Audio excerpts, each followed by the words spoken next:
All right. Welcome in, everybody. It's been a little while. It's been a little while. I'm really excited to be brainstorming with everyone again. So happy to have you.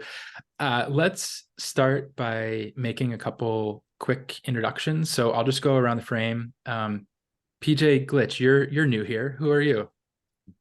Yeah, I'm a long time listener, first time caller. I think people probably know me, but I ASM Maxi, I'd say. I've been involved in ASMs just in the community since before the mint, and also own. I think I've got every. I think the only. No, I think I've got every collection within Futureverse. I might not have a drug receipt, although I think I did buy one because I felt like I had a bit of FOMO. You I think, Pokemon'd it. You collected them all. think so. Nice. I might have missed Nice. one. Yeah, well, for now, you're up to current. But yeah, great to have you in. Thanks for carving out the time. Genesis Brian, how are you? Good, Nick. How are you? Oh, I'm great. Was I supposed to say your name? Do we have to No cut sweat. that? Yeah.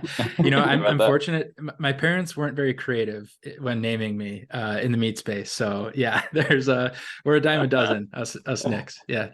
But how have you My been? bad. Good. Good to see you guys again. Gosh, when was the last time we chatted when AI League launched on Android? Was that Yeah, April, March or maybe. April, maybe? Yeah. Wow. Yeah. Yeah. Summer's in Good full to be effect. back. Yeah. Yeah. Thanks Um, for joining. so for those that don't know me, Genesis Brian, I am a Futureverse community specialist, formerly of the ASM team. One of the people that if you weren't around, it would be like chaos, like we must have you in there. So 100%. really fortunate to have you in the community. Thank you. Appreciate that. Yeah, Suda, how are you? Good. I'm real excited to catch up with you guys again. It's been way too long, and I think we should do more of these going forward. And I think I'll have time to do more of these going forward. Wait, actually, no, I have a baby coming soon, so I was gonna say, congratulations. Yeah, thank you.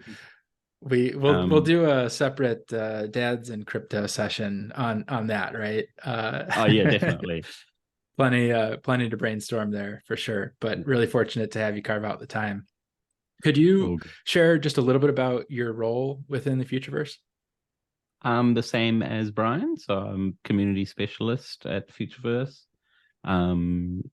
Formerly from ASM as well. I was doing a bit of product marketing stuff for ASM, and in Futureverse, I'm just basically focusing on community now.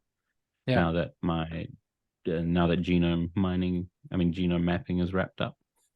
Well, not wrapped up, but is live and it's out there and not in my hands anymore. Yeah. You've got your sanity back then, sounds like. Yeah. All So right, I've got a bunch of time to actually deal with what's to come. Good. In the baby land. Yeah, excited to have I'll you ask back. you guys for tips. Yeah, well, you're with us for the time being, and then you'll have to step back, but yeah. We'll be checking in. So good. Glad to hear everyone's doing well. We may be joined by another ASM team member. If he is able to join us, then we'll have him enter the chat and just do a quick intro, pause and zoom back out. But I'm glad to hear that everyone's doing well. It sounds like everyone's got some bear market buddy that you're regularly checking in with. So that's healthy and positive. The reason that we wanted to get together today is because ASM announced that the genome mapping event is now live. They've partnered with a community project, the Prawns, to deliver the experience for the project. So I think what we'll use the time today to talk about is just understanding the basics of the mapping event, kind of the structure of how it came about, why it's being conducted the way that it is. And then we'll flip into a walkthrough and do a mapping exercise using some of my assets. Does that sound like a good use of time for everyone? Let's do Yeah, it. sounds great. LFG. Great. Speaking of, Kyle is joining us. We'll give him 1 second and then I will share my screen and we'll jump in.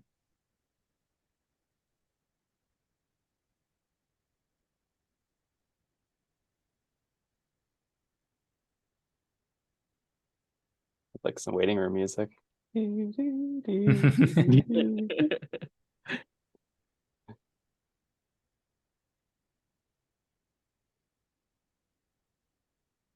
Looks like there's some trouble connecting. Yeah, well, he should be in, so we can, just as he gets up to speed, we'll revisit when I see him pop in here. You all can see my screen though? Mm-hmm. Yeah. Awesome. So like we were talking about, this genome mapping announcement, I guess let's start with the easy one. What is genome mapping? And what is this event all about? Who wants to take that, Brian or Suda? Suda, you got this. So people unfamiliar with ASM or AI in general, there's different ways to approach variance in AI. So when you have a AI model do something, a certain task, if that model didn't have a genome, it would do the same task in the same way, progress in the same way, learn in the same way, and also execute tasks in the same way over and over again, which wouldn't be so fun. And probably the funnest part of AI is to watch it do weird things that are unexpected and things, just even the way it learns. I guess it's kind of like having a child. You can sort of coax it into doing something. You think you're doing the right thing, but then it'll just do whatever the hell it wants. But having a genome, or maybe if you want to go to that, the distribution thing on the other prawns brain map site. And as we're doing that, I see another friendly face. Kyle, how are you? Oh, there we go. Hey, how's it Hi, going? Kyle. Hey, Kyle. Doing well. Thanks All for right, joining well, us. sorry about that. Technology, on board. You know what? Technology is really difficult sometimes when there's a lack of You work caffeine. at So hopefully you were able to get both in there on such an early morning occasion. I have not. I've just come straight here, direct to the source. All right. We'll send you a coffee This is your coffee now. I The was going to perfect say thing. technology is really hard when you like work at a technology company. Yes. It's just always the way. I need a brain that obviously that is has timeliness on it, or maybe a little more stamina in it. We're gonna get into the exercise, so maybe we can do you a favor and build that in here. But yeah, I need to download sleep into mine. Yeah. Kyle, quickly, Train it. Sudo was just explaining the sort of nature of reinforcement learning and why a mapping event like this is relevant or important. But just to take a quick pause, could you share a little bit about your role within the Futureverse, and then we'll Sudo pop back over to you? Yeah, sure thing. And once again, sorry for the late entrance there, the fashionably late, I'd say. But so my role in the future is I'm a product owner at Gods and Goblins. So all the lovely goblin activities that have been happening over the last few months have been under my domain. Previous to that, I was the puzzle master. So I was the one that came up with a lot of the Easter eggs, ran the Christmas competition with Grunch, where we had like riddles each day, which was quite fun. It was sort of like a long form puzzle where each riddle would sort of turn into an overall result, which was quite enjoyable. It was easy. It was probably the best job title I've ever had as well. In terms of like, what do you do? I'm like, well, I'm a puzzle master, and they're like, what the F is that? I was like, Amazing. It's escape rooms. Let me explain. Yeah. Yeah. Let me tell you about crypto. Yeah. No, I'm glad you asked. Yeah, so that's my role at the moment within Futureverse. But yeah, I've been part of the prawns for even longer than that. So sort of one of the founding members. So yeah. Very excited to have you. Appreciate you sparing the time. Yeah. Back to Suda. So I've now completely iced the pitcher. Suda, back to you. You're helping us understand the genome mapping. Go for it. Cool. So here we have a nice example of Tanuki's brain with a pretty nice weighting, I would say, 4329. And how this, basically what I was saying before is genome maps are a way to give variance for AI models and how they perform. So in this brain, you can see it's got some bright spots in the top left corner and some not so bright spots, but still spots nonetheless that are visible elsewhere on the map as well. This is quite a decently distributed map. So you have values, and what I mean by values is if you go to distribution now, if you don't mind. So what we saw before on the map is these values being represented on that heat map. So in the map that you have on the brain that you have, the map has quite a lot of values ranging from 1 to 9 all across the map. So this would be an indicator that it would be a good all-rounder kind of brain, depending on where the attributes map to in a certain use case.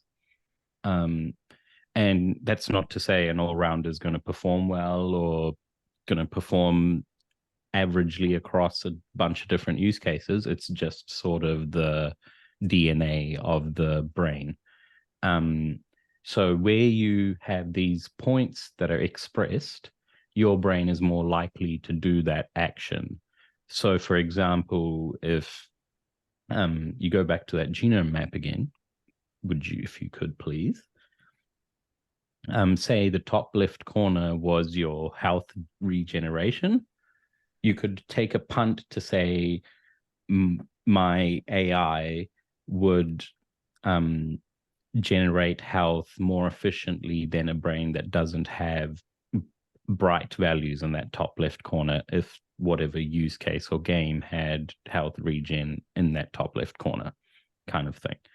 And what we're trying to do is get a whole bunch of data in from the community that will actually be using the brains in the use cases that people build, of the map structure that we think it is. The end result is not trying to get like one genome that rules them all or an average of all the submissions that we get from the event, but it's to get a myriad of different responses to the same sort of questions. So in game A, where they might want to use health regen, dodge, kick, or whatever, that game would have a different average map than they would if they choose different attributes.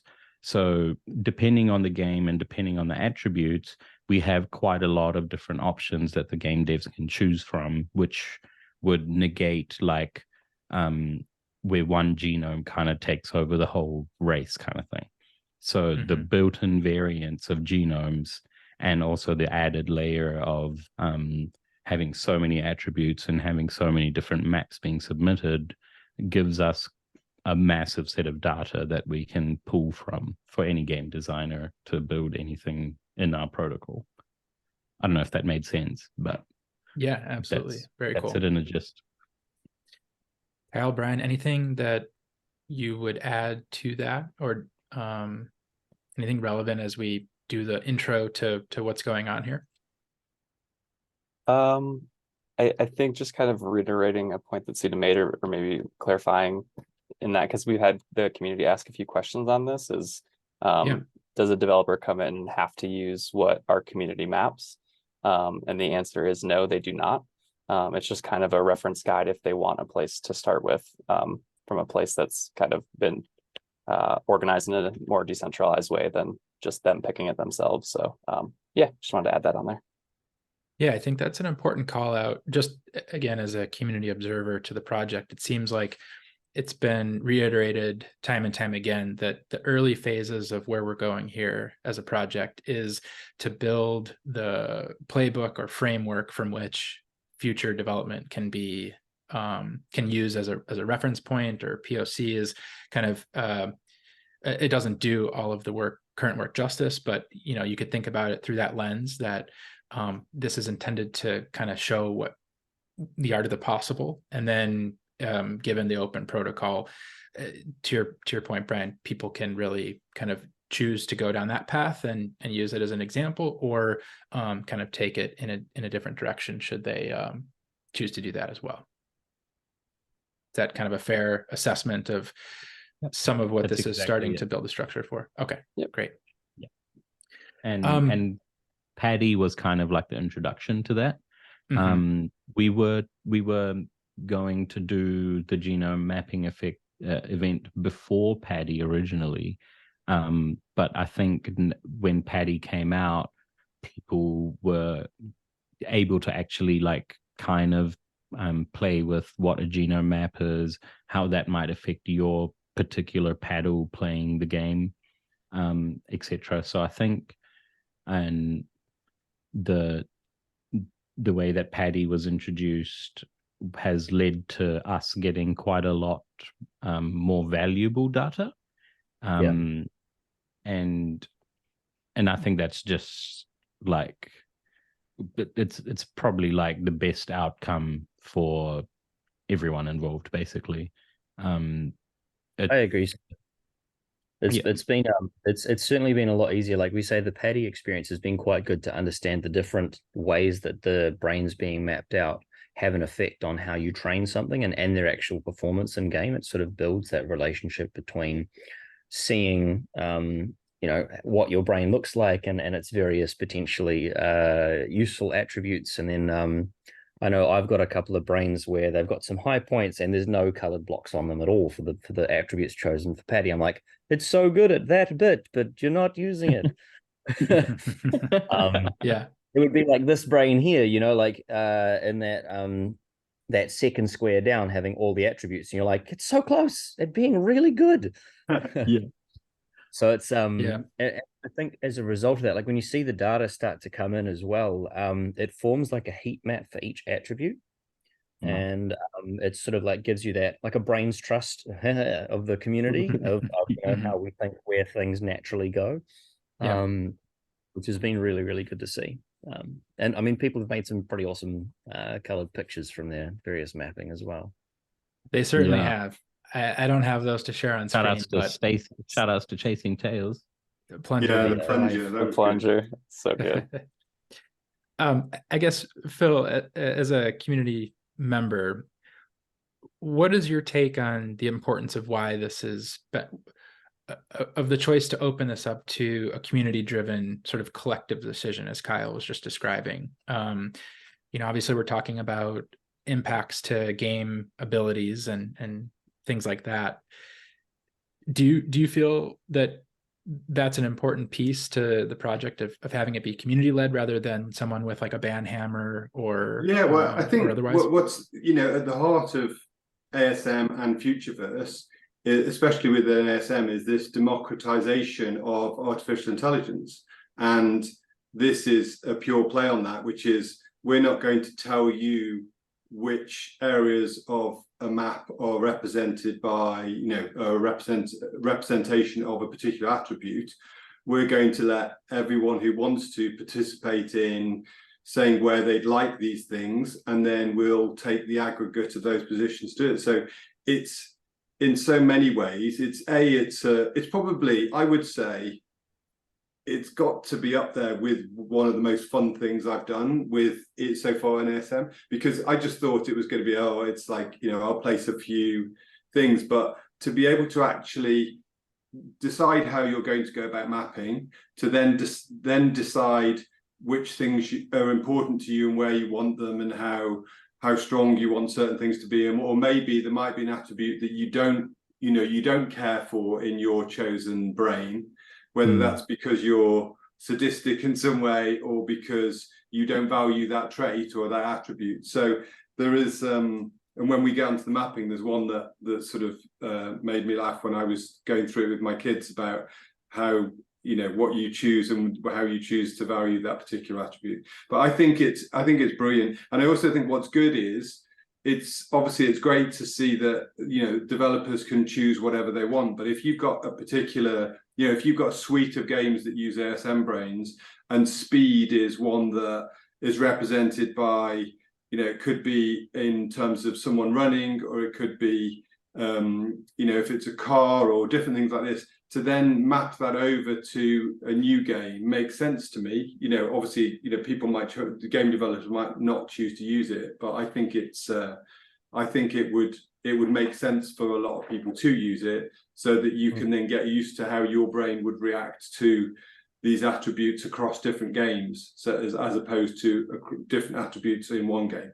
So yeah, I think it's brilliant, and I loved doing it. I loved analyzing my brains and determining whether I wanted to focus on like one key brain or an aggregate over some brains, etc. And then I loved doing the mapping and deciding, you know, the parent and the child attributes where I wanted to place them. So I and the whole way it was done, the way it's not just because we've got some of the people responsible on this call, but it's done in such a slick, smooth, fun way. And if that's a sign of things to come for ASM and Futureverse, then I'm even more excited than I thought I could be. So yeah, I didn't know that was possible, but here, yeah, completely echo that. But obviously a massive shout out to Richie Rich for his Big time. genius in the design and his execution on it. He builds some beautiful tools for the community. He's obviously the giant brain behind the prawn site in general, but a lot of the tools that he's built for us in the ecosystem in general have been fantastic, like the burn tracker for goblins, and I mean all of the brain tools that we've got here as well. So yeah. Not to even mention the actual work he does. Yeah, right. Right. Just for fun. Yeah. Well, big shout out. Yeah, absolutely. He couldn't be with us For this today, website, all we really gave him was a spinny brain. Everything else is his handiwork. That's amazing. amazing. It sounds weird, but like one of the things I enjoy is slowly scrolling down and watching the brain like spin around and bounce like a really fancy pinball machine. Yeah. Oh, we need brain pinball. Yeah. oh, When Awesome. I figure out how to, is that a little how to bit like rewrite don't, the you know, like don't shake yourself, like don't hurt your head, like with the brains, putting it in a pinball. Right. That's a good idea. Yeah, we An can, easy it could be called swishing is concussion okay. or something. Right. All those brain spots gone. It just smooths it out. Yeah. So for those following along via video, what we're looking at is just a quick tour of the genius at work here. What we thought would be fun though is to jump into it and kind of just play around. So maybe we can do that. And sorry, just before you do that, if you want to scroll down just a little bit more. Yeah. I just want to bring this up. So this is from my conversations with game developers and how they sort of approach AI within games. And also AI in general follows the kind of same evolution of intelligence that humans sort of had themselves. A lot of trial and error before we knew things that we could put into our memory banks and say, avoid fire, you know, unless you want to cook something. So they would, and the brain is also made up like in distinct areas that have control over certain, you know, motor functions or sensory functions, etc. Unlike AI, however, the genome map for us is like a static thing. But in human brains, say you got a concussion and number 5 got knocked out a bit, 2 and 11 can come in to support that sort of area in our human brains. Whereas in AI brains, those are, if 5 doesn't have any values in your genome map, that's just not going to be represented that well in any use case kind of thing. But how they look at AI and try and ensure that different attributes aren't overlapping other ones in certain use cases is very similar to how human brains work. Maybe like a toddler brain for now, but when AI gets, more superior to our puny thinking. And whenever a GI comes along, we might see an evolution in AI that we might follow later. Very cool. If they allow us to live. I'm joking. The gladiatorial up or down, right? That's what it's going to come down to. Nice. Good call Just out. thought I'd point that out. No, it's fascinating, and it makes what we're about to do even more intriguing and rich. What else am I missing? I was going to click into it, but is there anything else that we should? Nope. You can map from here. Let's do Just it. map it in. Map it in. Okay, so first of all, you don't have to do all of those if that's a bit intimidating. Yeah, I was the hesitation is I was wondering if I should give a quick audio tour for those that aren't following along via video, but I guess I would just give a disclaimer that if you are listening in, I would encourage you to check out the visuals, because a lot of it is going to be too hard to discuss, and it'll be tough to follow along as you're just listening. But we are in the mapping. Go ahead, Sudo. Sorry. Got the video. So basically how this works is we have parent and child attributes. So parent attributes can be thought of as like the overview attribute, and then the child attributes would be ones that are related to that parent. So hit points, vitality, life, total health regen are all under the health umbrella. So health being the parent and health being these the parent, being the child. Okay. And also we've kind of hard coded it in so you can't have a child stray too far away from your parent attribute, because if you had health in say the top left corner and then had like health regen in the top bottom right, it doesn't really make sense for the AI to be looking at two different spots for getting the same attribute in essence, unless they want to do that, of course, which you can totally do. In games where, say, you had very little functions like Paddy, or say if someone put a brain inside Flappy Seeker, for instance, you could potentially say that if you have a 1 anywhere on your map, it equates to this attribute, as opposed to if you only had it in this certain areas. So there are ways to play around with that, but having the parent and child in the same areas gives us the best sort of starting point to work with. Yeah, makes sense. And on the page we're looking at, there are a set of sort of ground rules to help you navigate through the experience. So, and also, Kyle, do you want to just sort of speak to the orientation of like how the brain is a sphere and how this is?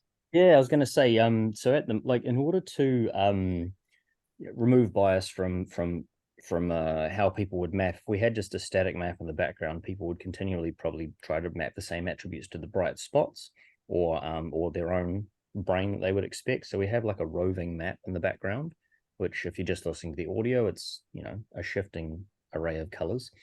But the map itself is flat and square, and the only way to represent or to be able to map properly is to have it as a square, but the brains are round. Browns. And the way that you do is it's just like a map, except with like a world map really, but you take the four corners and you map and point them together, and then you inflate it, and that gives you the sphere of the brain that you're mapping or that you own. So that's just an easy way for us to visually understand how a brain is visualized in a 2D format compared to the 3D brain that we're used to seeing when we look at our brains. Very cool. So that's why when you're able to map an attribute like the one that you've got jumping at the moment, for example, if you move it around the screen, you'll see that it wraps around the edges in all directions, both on the x-axis and the y-axis. So if you go up into the corner, it hits all four corners, because those aren't really corners as such. It's just an area of the brain that's continuum. Yeah, we're touching. Very cool.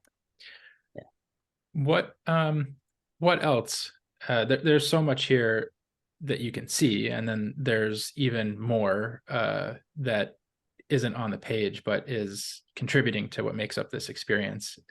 Are there any other sort of key components that we haven't addressed in terms of what makes this so interesting? That's mainly it. This David really wanted to get pretty much as many game attributes as we could. So when the protocol gets use cases built on and games built on, it's almost like, you know, the original arcade effect. Like we brought out Paddy because we want to go through the evolution of gaming basically again with AI. And that started with arcade games and Sega Master System and stuff. And if a lot of these attributes are like old school sort of games that have set the tone for pretty much everything we've played since, kind of thing. So we kind of wanted to take that same approach with AI learning the same things sort of in the same way that we got to play with it. Except they'll do it faster than us. Very cool. I remember as I was just getting up to speed with my ASM journey, listening to David and AMAs, it was clear that gaming is a really big component of what influences him and interests. So it's no surprise, Suda, that you mentioned the Paddy being kind of the origination and kind of how the evolution is going to kick off from there. So true Just, form. one more thing. We've got in the child attributes, we've set those as auto map, because otherwise this experience might have taken even longer than how much of a time people have spent with it. But you can change those child attributes around. So once you've placed your agility or whatever. So if you click and place agility, you'll see that it auto maps dexterity, speed, evasion, target accuracy, and reflexes. But say you decide dexterity, it looks like it's in the wrong spot there. You can click the little red X next to dexterity there at the end. And then click on dexterity. And now you can place that on the map. But it has to be touching the parent attribute. Very cool. And all the parent, unless I'm wrong, I think all the parent attributes are a grid of 9 by 9, so 81 squares, and then the child attributes are all 3 by 3. So I guess once the mapping is complete and we know the areas that this event has generated the attributes for, theoretically you'll be able to create a brain score for, in this case, agility and dexterity. So agility would be out of 81, dexterity, 81 times 9, my brain's not quick enough for that, as a maximum. Although I don't think any brain has 81 squares with a value of 9 in them, but if it did. And then obviously within those, something like speed could have a value of up to 81, because 9 squares with 9 maximum in each one. So that would be quite fun. Especially, this is what I quite like, because there's so many attributes. I was thinking before this event, it might be like speed, accuracy, power, but because there's so many, it just opens up that huge opportunity that there's every brain is going to be really good at different things, which will be something. And the other thing as well is like the way that people map it, like if the game developer chooses to use, as you say, the 9 points for dexterity, for example, or they may choose to be like, you know what, we're a really pinpoint game and we're really harsh on that, so we're only going to take the central point. Or we're only going to take the outer rim of it, for example. So there's many ways that people that will be able to use the data or be able to use the attribute suggestions that people are mapping here, which is quite fun. Very cool. And it's, I think everyone's taken what I love about this is that everyone's taken a very different approach. Like I went very this is the perfect case. Stacey's like, you know what, beauty, this is going to be perfect. This is exactly how brains should run. Whereas I was like, okay, I've got health, and then that to me seems very related to stamina, and I might have very well related to crafting, you know, as a result, but then I need intelligence for that. So I have all the things touching that I felt were like, and it created this little map. I didn't really do it linearly. I just sort of went through and started with one and bloomed from there in terms of related aspects, which was quite fun. Yeah. And that's like the human brain image we showed earlier. It's like I've got my physical traits bottom all on the bottom half or something, or bottom right half quarter, and then I have my magic like stuff on the top left, etc. So that you can kind of give your brain map regions within kind of thing. And but yeah, that's just one approach. You could just draw a plunger or a smiley face. I think I've seen one smiley face so far. Nice. So a punk as well. Oh, that's a good idea. That'd be Yeah. cool. That's an important point too. And back to what Kyle's saying about how you can do it however you want. Like some people, they just drop one attribute on there, one parent attribute, and click submit, and they're Right. done. And some people spend a whole evening. There's no right or wrong way. So just don't feel intimidated if you're like, oh, I don't want to hurt anything or break anything. Like you can't do it wrong. I went to make mine look pretty, which I think is a common tactic that people use, because I just got so overwhelmed. I was like, it's too many things.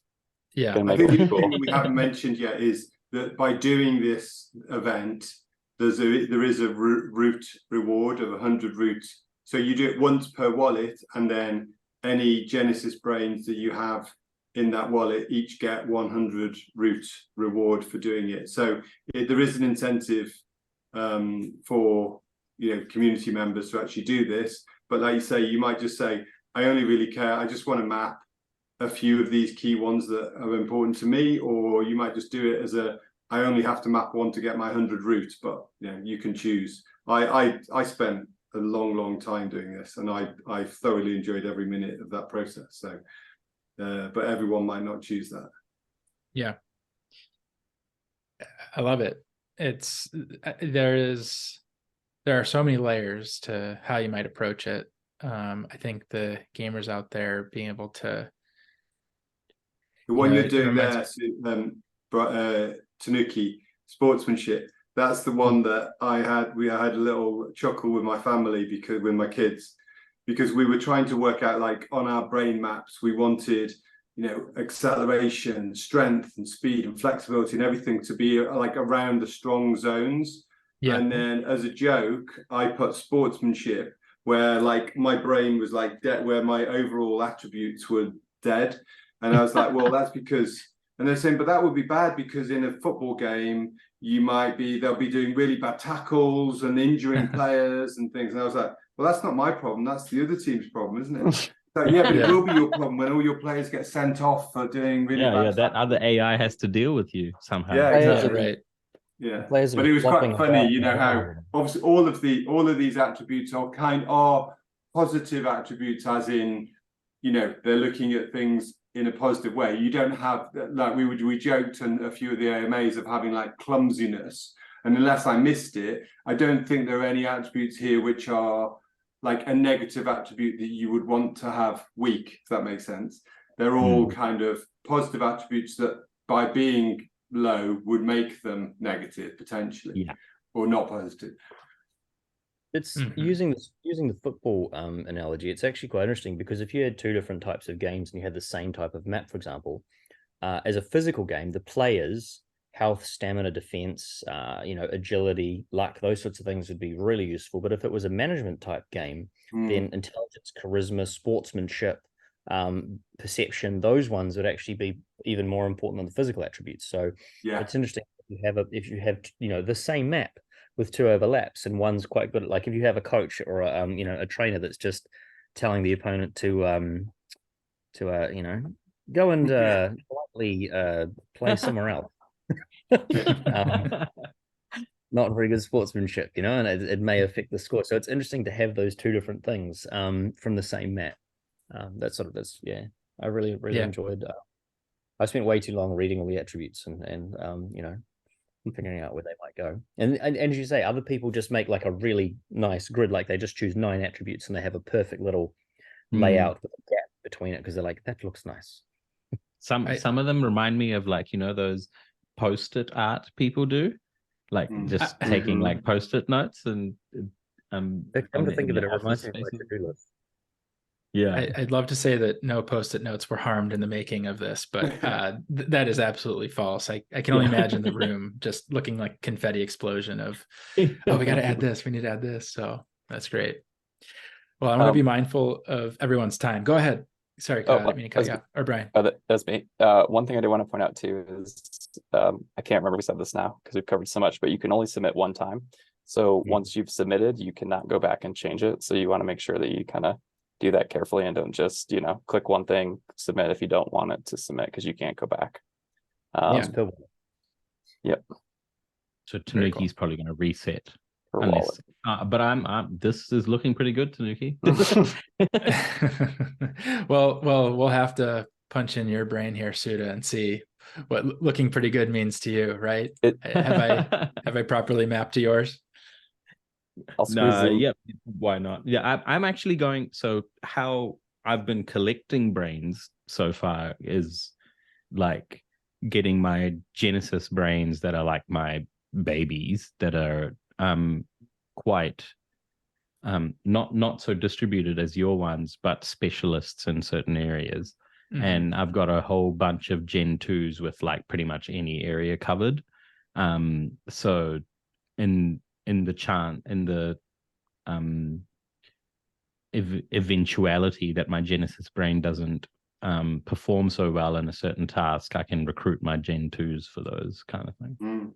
And there had been talk in AMAs and on the Discord in the past that potentially even with the breeding, or it's not called breeding, is it? Even with the splicing, it might be possible that you don't need two Genesis brains, but you could use a Genesis and a Gen 2. So in your example there, you might have the Genesis, which have certain attributes, and then take a Gen 2, which might be super hot in speed and agility, and then potentially create a spliced brain, which as long as you have at least one, well, we don't know how that's been done yet, but when it's been discussed, I think on the AMAs, the idea is you would definitely need at least one Genesis brain. You might need two, but that might open it up to, so that's good. And that's what I thought about looking at my Gen 2 brains, and I thought I'm already spending an incredible amount of time analyzing my Genesis brain, so I didn't go that far. It'd be great when the mapping's complete to then start looking at if I've got any really sweet Gen 2 brains that have hit a few of the key points.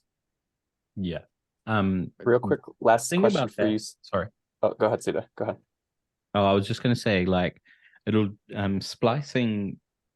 This is kind of what birthed the reasoning for allowing Gen 2s to be able to splice. Originally, it was just going to be Genesis brains that could splice.